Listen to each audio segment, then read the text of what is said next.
আজকে আমি একটা একদম সহজ রেসিপি দেখাবো, যে করলা দিয়ে ডাল দিয়ে, যে ডাল বসিয়ে দিয়েছি, দিয়ে এখানে আমি একটু মরিচের গুঁড়া, এই যে অল্প সামান্য একটু হলুদের গুঁড়া অল্প, আর দিব একটু লবণ।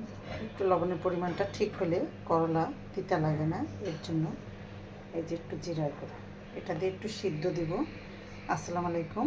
রেসিপিটা একটু ধৈর্য সহকারে দেখুন। এটা ডালটা যখন এরকম একটু সিদ্ধ সিদ্ধ হয়ে যাবে, আমি সেটা আগে থেকে ধুয়ে নিয়েছিলাম, সেগুলো একটু দিয়ে দেব। এই যে দেখুন,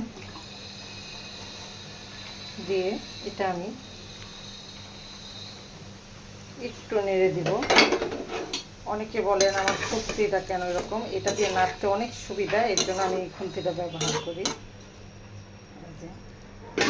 আর হলো এখানে আমি কয়েকটা কাঁচামরিচ ফেলে রেখেছি, সেটা দিয়ে দিব।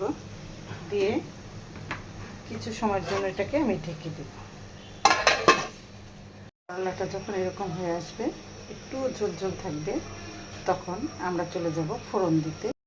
পেঁয়াজ, বেশি করে রসুন কুচি আর শুকনা মরিচ দিয়ে দিলাম। একটু তেলের পরিমাণটা একটু বেশি দিব। দিয়ে এই যে দেখুন, রসুন চপিং করে রেখেছিলাম, সেগুলো দিয়ে দিলাম। একটু নেড়ে চেড়ে একটু লাল হলে ফোড়ন দিয়ে দিব। এরকম লাল লাল হয়ে আসবে, এটা দেখুন, আর তখনই এটা দিয়ে দিতে হবে। দিয়ে দিলাম আমি, দিয়ে এটাকে একটু আরেকটু জিরা গুঁড়া দিব। কেউ যদি আস্তা জিরা খেতে চান, আস্তা জিরা দিতে পারেন। আমি আস্তা জিরা পছন্দ করি না, এর জন্য দিইনি। এই যে হয়ে গেল রান্না অলমোস্ট রেডি। একটু বড় কাশটা নামিয়ে দেবো।